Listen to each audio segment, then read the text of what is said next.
hello. Hi. First, could you please say your name and then where you are based or where you work at UAF?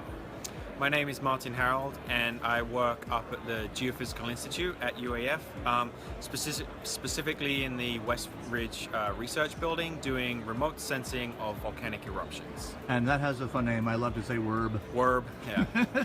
So you're presenting an AGU. Is this your first AGU? Have you been here before? No, this is my third time, but this is probably my final time, at least, with the research I'm doing right now, because I'm graduating in the spring. Oh, congratulations. Thank you. That's a lot of work. So the research that you're doing, as far as I understand it, is you want to enable citizen scientists to be able to use off-the-shelf technology to contribute data to work that can help monitor volcanic eruptions around the world. Yeah, my approach is a very realistic approach. A lot of people have very expensive equipment, seismometers, satellite, remote sensing, and that is wonderful, but often it doesn't work everywhere. There are a lot of remote locations, specifically in Alaska in the Aleutian Islands, where people simply cannot afford to deploy these expensive instruments, and if they do, they often get eaten by bears or frozen during the harsh winters that we have. So $100,000, $50,000 equipment dying after a few months is just not economically feasible. So my approach is using inexpensive off-the-shelf webcams, for example. You can just buy them in a Walmart store or something like that, and we use a lot of cameras that are primarily designed for home security. So you'll see all these cameras screwed to the roofs of people's houses because they have a night vision aspect to them, which means they're very good at detecting thermal activity and light sources from volcanic eruptions sooner than a human would be able to see them.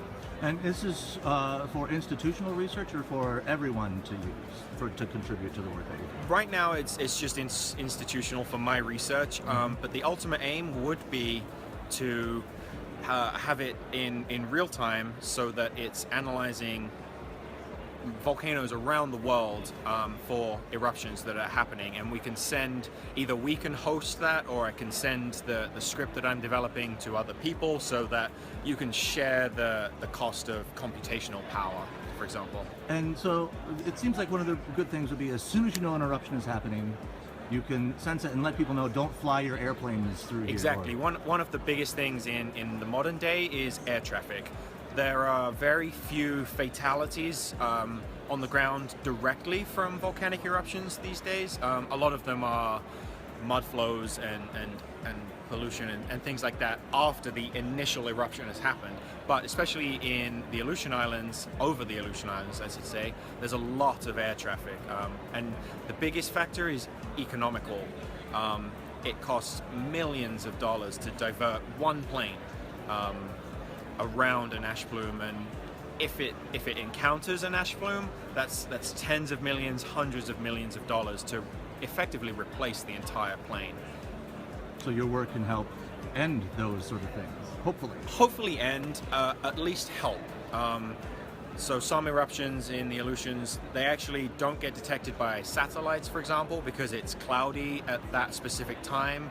And there have been instances where eruptions are actually initially detected by the pilots. They radio ground control and say, hey, there's this huge brown ash plume in front of us. We're going to steer out the way. So we want that to not happen. And we've fortunately got enough fuel that we can make it around. Right. There have been some pretty close calls in the past. Luckily, nothing in more recent years, but one big example was a KLM flight into Anchorage almost went down in the mountains because all of their engines shut down because they flew through an ash plume that they didn't know was there. Luckily, everyone survived and it was all okay, but there was severe damage to the plane. All the engines needed to be replaced. But for example, if they'd had a small amount of warning beforehand, it may have helped. My last question is, why do you do this in Fairbanks at UAF? You could do it anywhere in the world. I could. And the one good thing about volcanoes is they're often in lovely, warm, tropical environments.